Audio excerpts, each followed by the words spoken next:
Hello, everybody. Welcome to the Idle Heroes account.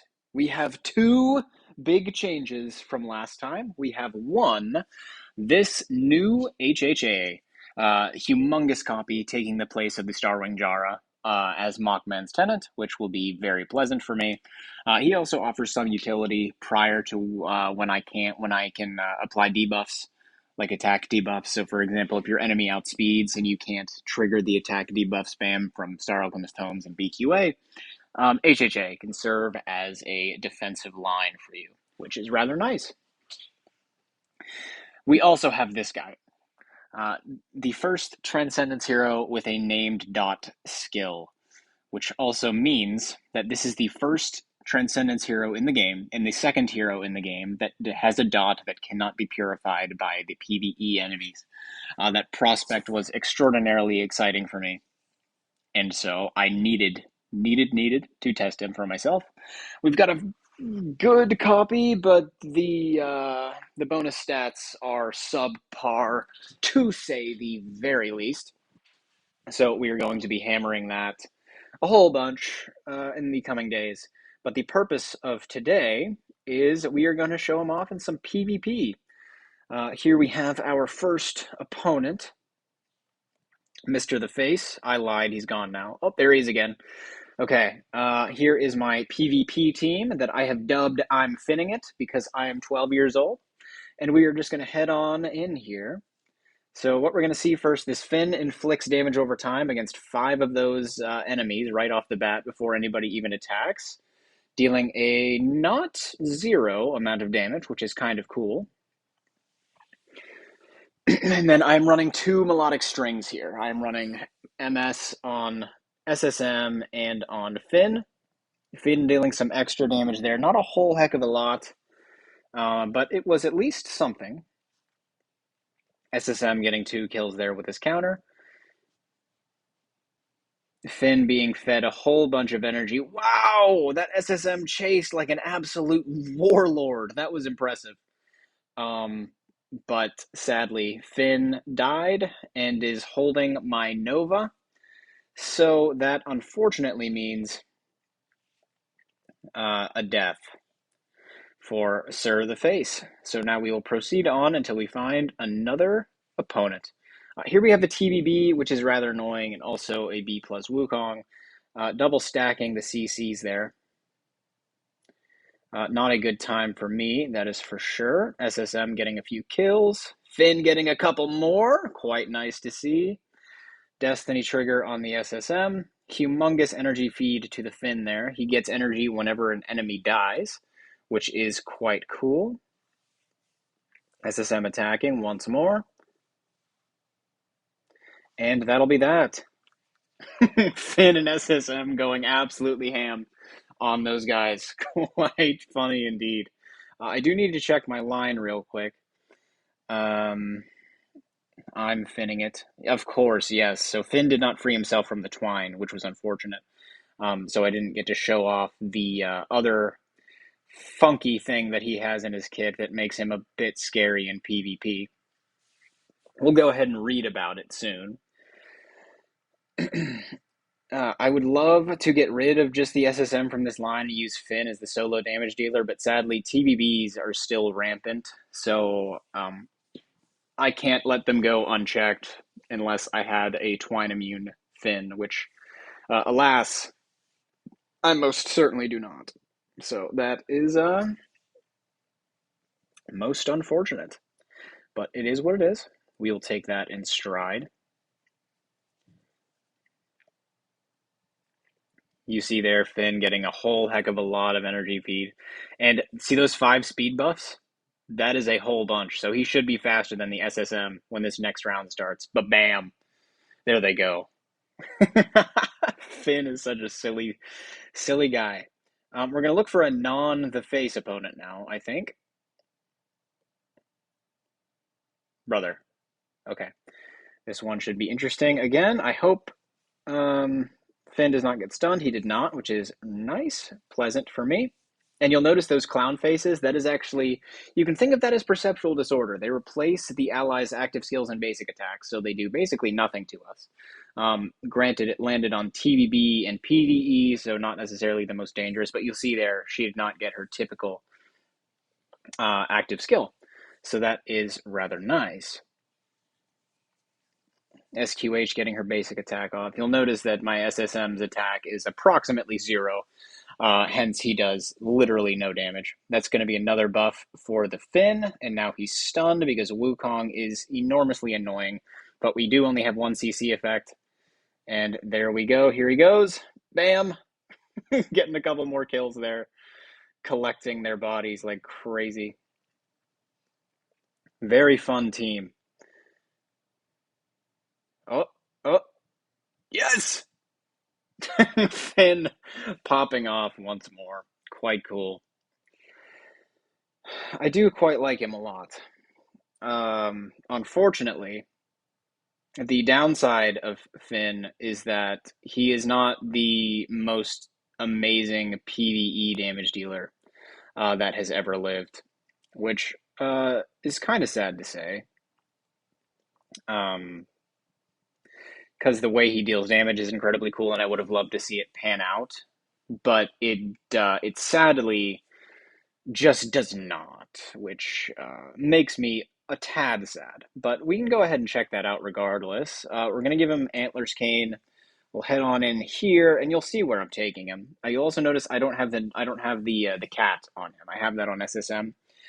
That is simply because I believe Finn wants to stagger his actives and basics, and thus it is simply better to not start him off with the cat because the cat's going to start him with energy at the start of many rounds. So not the greatest there. And also he heals a whole heck of a lot, so you can just run Unbending Will on him. He's going to have near 100% crit anyway because of how much he buffs his crit. So rather unfortunate circumstance there. But it is what it is. So we're going to go into the Celestial Island, and then we are going to remove the inconsequential tenets from him, thusly leaving only the 2 big ones. We have MFG granting 10 million and CEL granting 7.7-ish. And that should slow him down at least a tad bit. We're going to take out some of his soul power to make him even slower. And then we are just going to micromanage our speed order and set ourselves up for ethereal realming, which will be fun. So I think first and foremost, we want BQA to be extraordinarily fast. And we are going to give her, we're actually going to do something a little bit interesting. We are going to give her the Auspicious Cat, and we are going to have her accumulate Destiny on basic. And now we are going to give her roughly all the speed we can. So there's that, 2681. And so that should introduce a bit of a speed gap for us to work with. So Finn rather slow at the moment, and we'll speed him up eventually as we are able.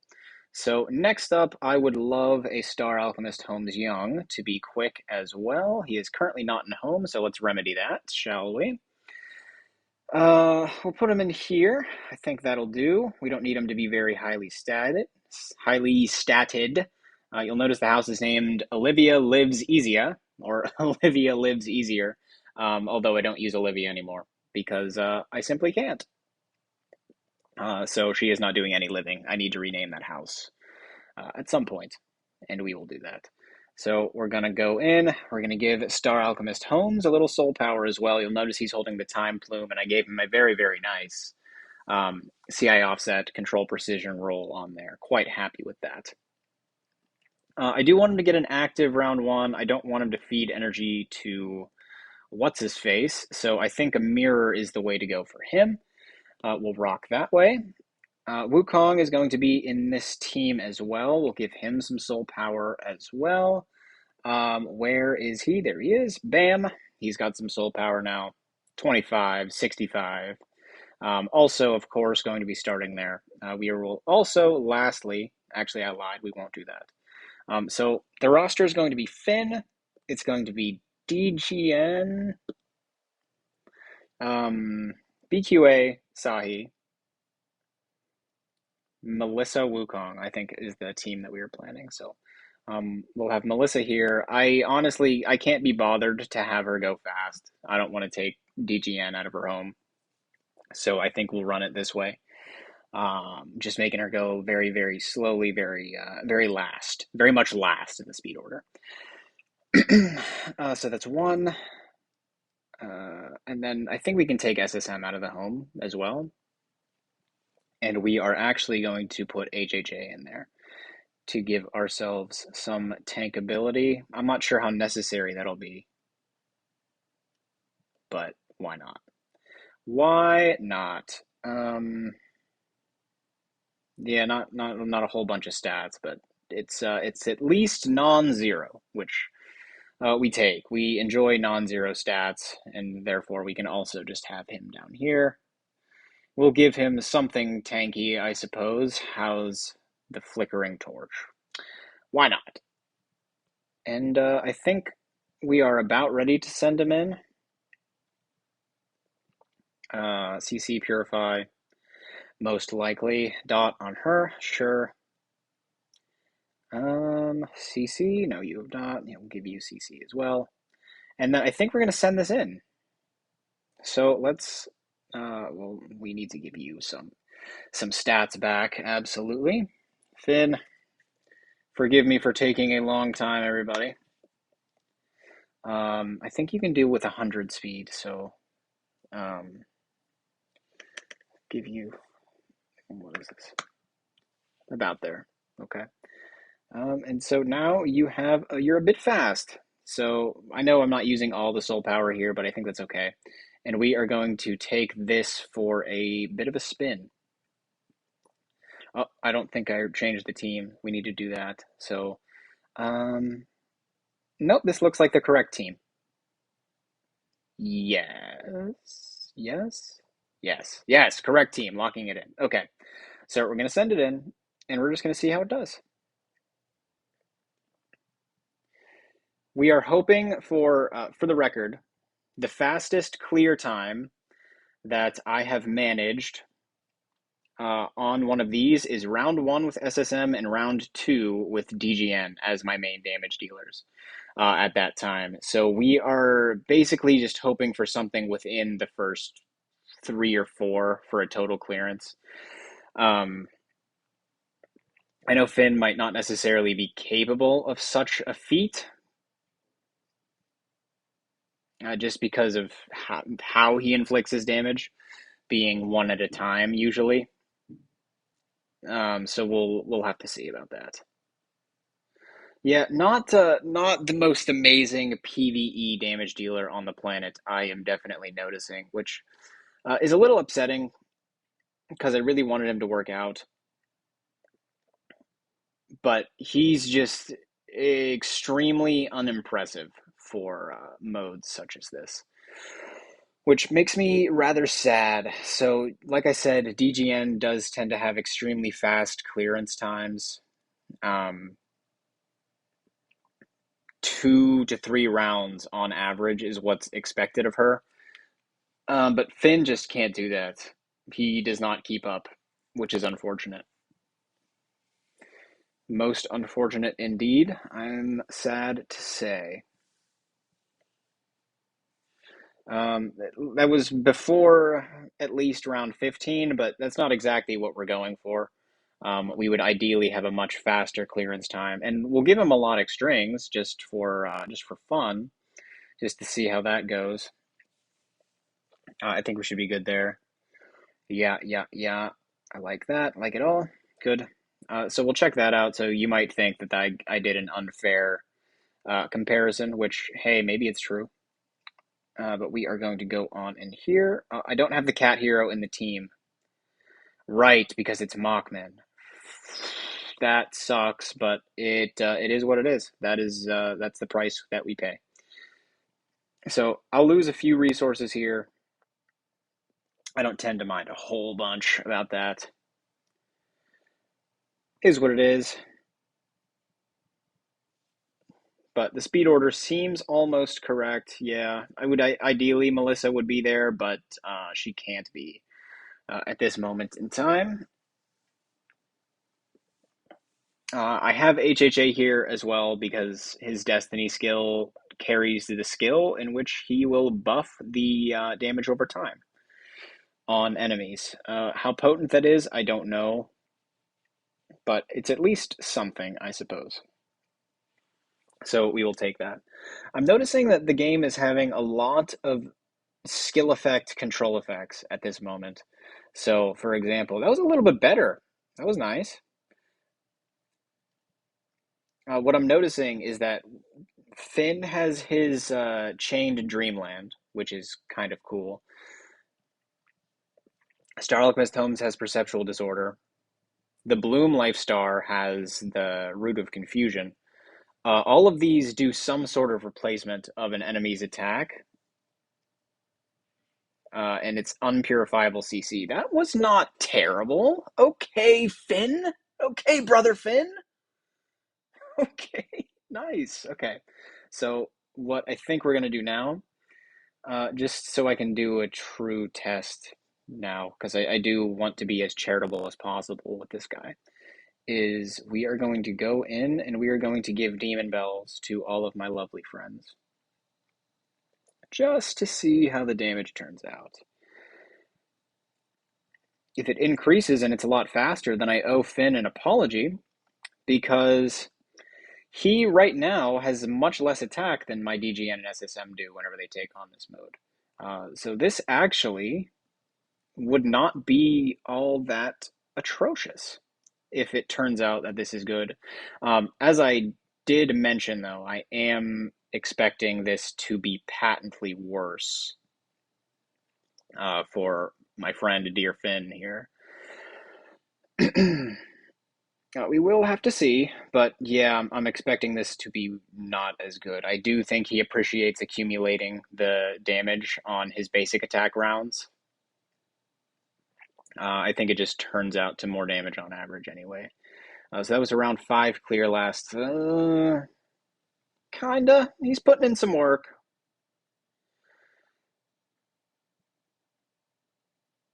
He's definitely working. Boom. It's not bad. I mean, it's not bad. He's okay. He's all right. That's not terrible. Not the worst on the planet. The issue I'm noticing though, he does horrify, and he horrifies a whole heck of a lot. And that basically means that you saw how long it takes for him to actually do damage. So he's not going to ramp up damage as quickly as SSM because SSM ramps instantly, just at the start of round 1 and round 2, basically. Finn is not going to do that. He needs a few rounds to cook before he does he accumulates his damage, and that's just not going to work out against Valk stages nor Gustin stages. And so he's just not going to be a good main carry, I'm afraid, if Void Campaign is where you prioritize your effort. He just really isn't. He's going to suffer a whole bunch. So that's a bit unfortunate for him. But in terms of just the damage itself, this is not egregiously poor. It does tend to be in modes like Flame Shrine, for example. Just so you have a reference point, my DGN at 122 million attack tends to reach for 1 point. She hits 1E17 as like her low roll against Flame Shrine bosses. And I've seen her hit as high as 4E17 or 5E17. It was high 4 maybe. The point is, we are using that as a comparison. I know it's not necessarily fair because DGN is the second best boss damage dealer in the game, second only to the Lord of Fear Aspen.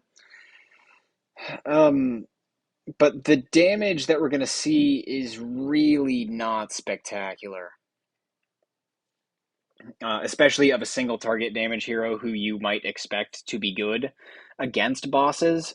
Bosses just really aren't his domain, and I'll explain why it doesn't work out that way, because his kit does contain the reason for that.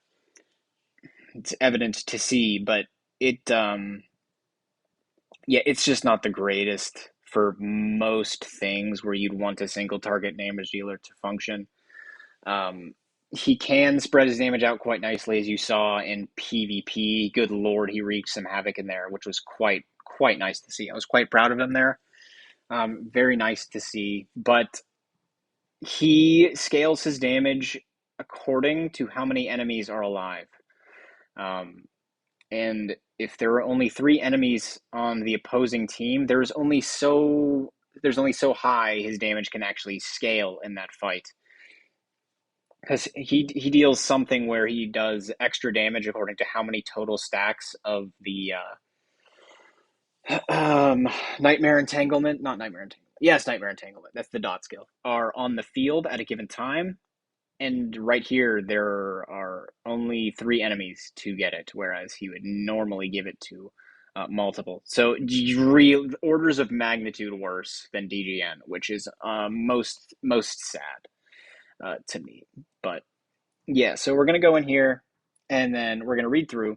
Deals 1200% attack damage to the enemy with the lowest HP, and inflicts one layer of Nightmare Entanglement on all enemies for 3 rounds. So every enemy, all six, is getting all enemies are getting an infliction of the dot, but only one enemy is taking a true hit, like a direct damage hit that can trigger a block or something like this. If the target has at least 2 layers of Nightmare Entanglement, this refers to all of them, by the way, keep in mind, not just the single target, detonates all Nightmare Entanglement on the target, dealing damage equal to 100% of Nightmare Entanglement's total damage left, dealing extra damage equal to 20% of the target's max HP, capping at 100% of Count of Nightmare Finn's attack. And there is a 100% chance to inflict Fear Abyssal Gaze on the target for 3 rounds. When inflicting the active skill, for Nightmare Entanglement detonated on every one enemy, deals 400% of attack damage to the enemy with the lowest HP, dealing extra damage equal to 10% of their lost HP. For every layer detonated on one enemy. It doesn't say that specific verbiage, but I believe that's how it scales. For every layer detonated on every enemy. So if you detonate on 6 enemies, you get their detonations worth contributing to this. So if you detonate 2 layers on every enemy, that's 12 layers, and then 12 times 400. That's not insignificant. Deals 400% attack damage every time for every layer that you detonated, which is nice. I believe that's how the skill works. I could be mistaken. Not many have tested him yet, but that is rather significant damage. And deals extra damage equal to 10% of their lost HP. Per layer! Per layer! I think. Maybe. I'm not sure, but that's how I interpret it. So the damage is not insignificant, that is for sure.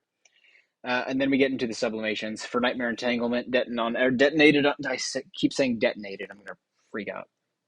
Detonated on every one enemy deals extra damage equal to 100% of the target's lost HP with lost HP to the enemy with the lowest HP. So that's more. That's just straight up more damage to the same target. Madness. A little bit mad. Wait, is that just? Wait. Wait. That's. Isn't that just? That's just the same thing. So I'm reading the last part. When releasing the active skill, for Nightmare Entanglement detonated on every one enemy, deals 400% of attack damage to the enemy with the lowest HP, and deals extra damage equal to 10% of their lost HP. And then the deep sublimation says, for Nightmare Entanglement detonated on every one enemy, deals extra damage equal to 10% of the lost HP to the enemy with the lowest HP. So I legitimately don't. That sounds like the exact same thing. But moving on. For the target whose Nightmare Entanglement is detonated, there is a 30% chance to re-inflict one layer of Nightmare Entanglement on them after the detonation, which is nice. So he does remove the layers, and then he has a chance to re-inflict another layer after detonating, which is cool. The passive three we're going to go to now, and this is the reason why I think it's important for him to stagger them, stagger his stuff.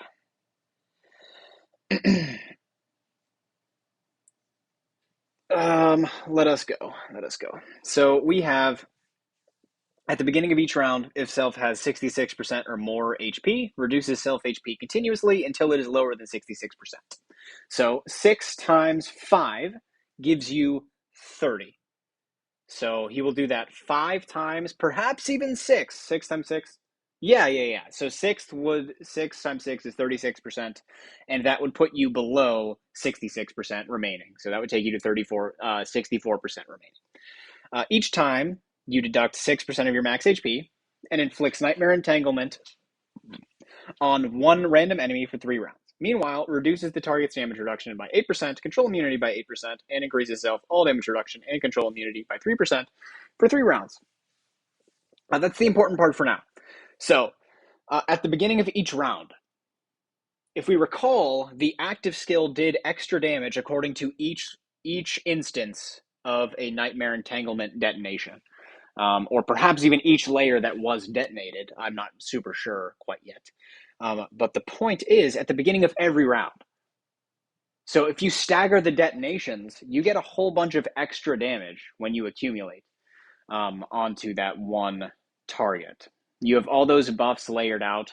And so I think, because you have support scaling, it is just better to have more Nightmare Entanglement on them per active skill, all else equal. So I think it's better to just not get an active skill every once in a while. So you have time to accumulate that and have a much larger instance of damage.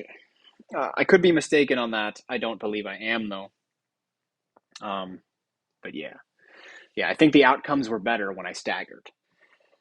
Then sublimations, after successfully inflicting Nightmare Entanglement each time, you additionally increase self-attack by 3% and crit rate by 3%. So if you inflict 6 layers, that's 18% attack at the start of the round. Every round. Which is, it almost makes up for the fact that he's a shitty assassin with shitty tenants, who are also assassins. But that's neither here nor there. He gets lots of attack buffs in the fight. That's all you need to know. At the beginning of each round, if self HP is lower than 66%, there is an extra 80% chance to inflict Chain Dreamland on the enemy with the lowest HP. So that's kind of cool. Chain Dreamland is the, well, it's not described here for some reason. It'll be described here in the basic. Changes the owner's basic and active skill. Just think of it as perceptual disorder, but slightly different. Not super important, but pretty cool. And when it's sublimed, he'll inflict that on 2 enemies with the basic. So his basic's pretty cool. And then lastly, this is the part that makes him a little bit freaky.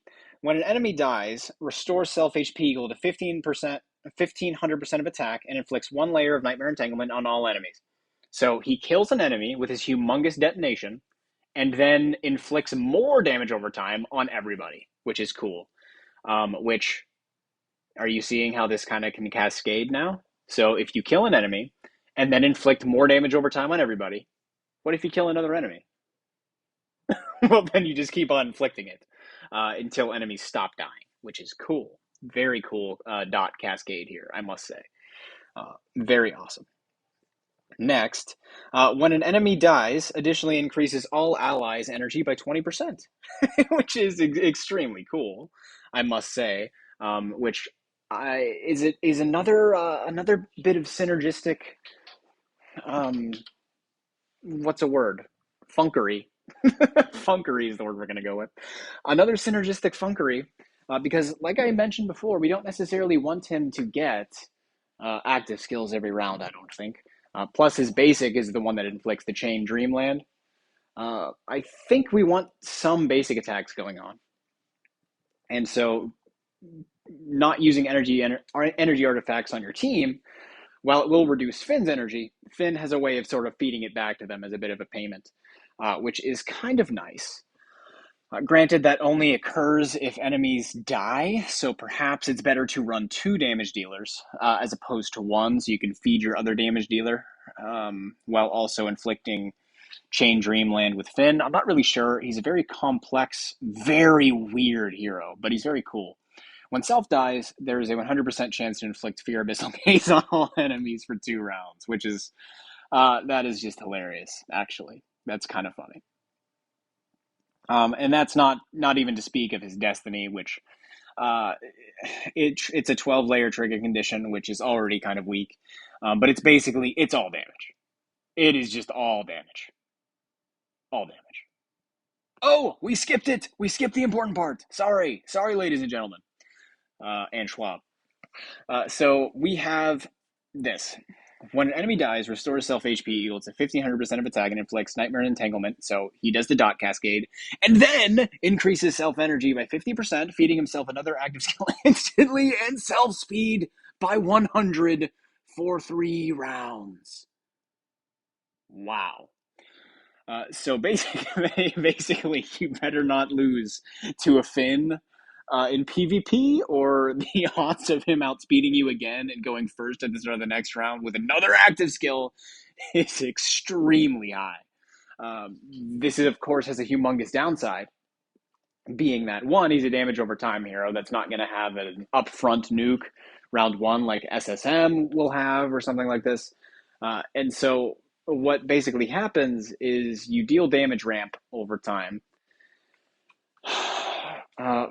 It makes it very difficult to maintain speed order, because if he kills an enemy, that all but guarantees that he is going to outspeed at least one support that he was not outspeeding prior. And that is one more support hero who cannot buff the attack of Finn in the subsequent round, which, depending on how long the fight is, that may or may not be absolutely atrocious for you. And then he gets 100 more speed with every additional enemy he kills, which is a little bit rough. When Self dies, deals 15% 100 attack damage to the killer, and there's an 80% chance to inflict Chain Dreamland on them for 4 rounds. So basically giving Perceptual Disorders them for 4 rounds, which is a skill effect and can't be purified. So that's rather insane as just a suicide support. Like, you could just tuck this guy away, and if you're anything like me and you only have one big S tier, the one that kills Finn is very likely going to be your highest DPS hero. So you would just inflict the you don't get to attack button on them for 4 rounds, which is not insignificant, I must say. So that's kind of cool. So he's a very cool hero, very, very fussy in terms of how he works. And I straight up don't know if I'm keeping him quite yet, but I've spoken for long enough. Let's go back. Let's watch him in action a few more times. And then we'll call it a day, because I have spoken for much too long. I think I forgot to go back to my partial energy feed setup. Yeah. We'll fix that afterwards. But like I said, I do think basics are where it's at with this guy. That damage wasn't bad. That wasn't bad at all. For round one, anyway. For round one, I think that was half decent. Comes another active. Yeah, not my favorite. And the thing you might be yelling at me for is, why aren't you running Balance Strike, which I may have already explained. But also the Balance Strike, even if it does proc, which the odds of it procking are, I think, smaller than desirable because of how much he buffs his crits. Even if it does proc, the only part of the skill that is Balance Strike apt, or that is crit apt, is the initial component that hits only a single target. So I'm not super sold on running Balance Strike on him quite yet. And also he heals, so the healing benefits, it's just not there, in my opinion. And you'll see here, yeah, the damage is just not super spectacular. So we'll swap back to the staggered active setup, and we'll see if that does us any additional favors. That was a rather big attack there, but it's round 6, so hardly desirable. We're going to go back. Let us fix ourselves up. So you had the torch last time, if I recall. You had the mirror, yes. You had a mirror, yes. Wukong also had a mirror. BQA did not have a demon bell. She had Auspicious Cat and Destiny on basic. And now we're back in working order. So we'll head back. we'll run ourselves into these guys once more.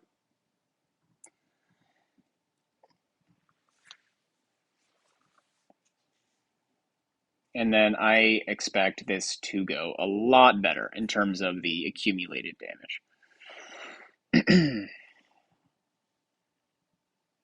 And then after this, we'll do one fight without the skin on. I think this is one of the best skins they've ever dropped. Frankly, I think this thing goes extraordinarily hard. Um, but I don't much care for his unskinned character model personally. But it is what it is. Star Alchemist Home apparently not having CC Purify, which annoys the living crap out of me. But yeah, you can see the damage is much, much higher, even without Star Alchemist Home's attacking. At least I think it was. I could be mistaken, but it does appear to be higher. So I do think the staggered active skills are the way to go, definitely. Which also, given that this is the outcome that we tend to see, does indeed suggest that staggering actives is the way to go.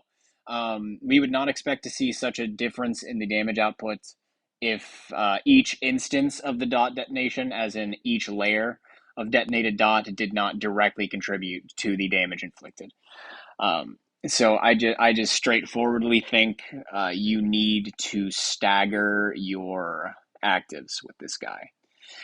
Which it's not much of a problem. It allows for more defensive artifacts to be used, which I think is nice. And also Rui Scepters on your team. Hello, that's cool. Snow Hearts, perhaps debuffing the enemy's attack. That's cool. Will of Winter, anyway, the big whaley Snow Heart. But regardless, this is rather cool. I forgot to swap the skin. We'll do that after. So here goes Wukong. Bam. Like, come on. The damage is not, it's not atrocious. And I think given his PvP damage potential, I can definitely forgive that he doesn't necessarily have the largest upfront damage.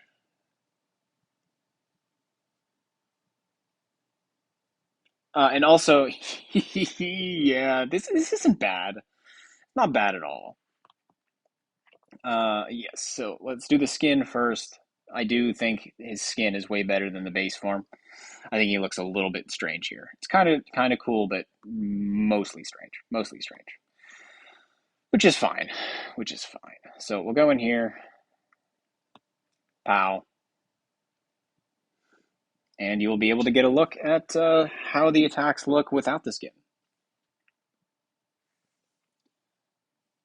Now that I mention it, I wonder if Antler... Did I try Antlers with staggered energy? I don't recall. I might have. I don't know. We'll see.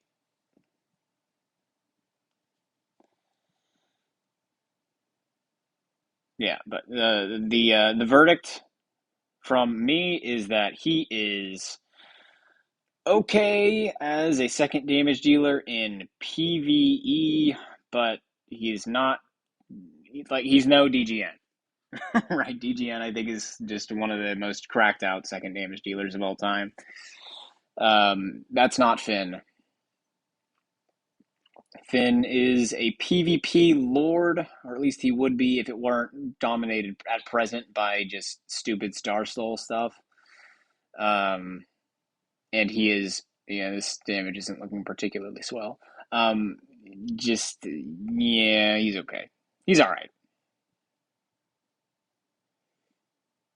And the good news is he's an assassin, so nobody's going to want to build him, which means he will likely be a tenant for every important hero in the next 2 years. So that's also a thing. Will I keep him on my account as a big DPS hero? The odds are not very large, to be honest. I'll use him in PvP sparingly, but unless he becomes an important tenant for somebody in the future, I really don't see it. I don't see myself keeping him around. Do I regret building him right now? Yeah, a little. I'll be honest. I do a little. There's a little bit of regret going on. Um, just because it's expensive to build new, fresh heroes. But, you know, I have him now, so may as well make the best of it. I will be hammering him unless somebody reaches out about their copy. In which case, hopefully, we get a little something better than 2 dead stats plus Giant Killer. So we'll have to see. But regardless, I do think I will be seeing you all much later. I hope you enjoyed this display of Finn's power. I'm not convinced he's a mandatory build for anybody as of now. Maybe in a future time. The idea of staggered active skills becoming the way, that was a lot of damage. Wow. The idea of staggered actives becoming the way to run a team focused on this is very intriguing to me, because perfect energy feed has been the way to do it for a long time. And if that turns out not to be the case with our friend Finn, then the better, I think. I think we could all use some non-perfect energy feed fun in our lives. Yep, I like that. That's nice. We'll go back to antlers. We'll give that one more try.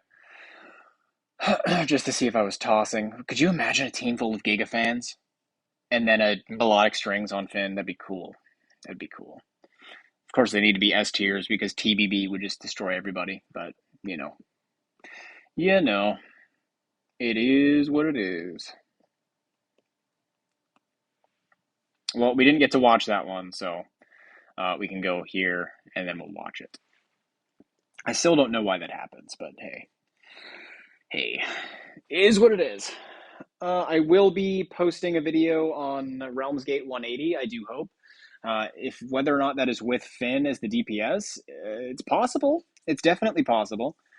He's not quite as safe, I think, an option as DGN made damage dealer for that. But I think he can definitely do it. I would need to find a staggered active skill setup that works. So it would be TBB Wukong, almost certainly, and then a few others who I don't quite know yet. So we'll have to see about that. Not overly convinced. Not overly convinced. I also don't know what the source of inconsistency is with this damage. I guess it's the melodic strings, I suppose. I suppose that makes sense. I'm definitely, at very least, interested to see how he does against the Ethereal Realm boss. We'll have to see. So right now, a PvP champion and a mid at best PvE damage dealer, which we take. I don't know, top 10. Like, not that that's much of an accomplishment, but Asmodel the Dauntless almost certainly better. Mockman certainly better. Vulcan certainly better. DGN definitely better. IEA certainly better. Williams is better. Yeah, it's not, PvE is not his favorite activity. As much as I hate to say it, LFA might even be better. We'll have to see about that to confirm. But yeah, he's not the best. He's okay. He's cool. I'm happy I built him. There's just a little bit of regret that I have. So we'll see. Perhaps I'll join you again at a later date. Regardless, I'm stuck with him now because I have no soul symbols. Have a good one. Bye-bye.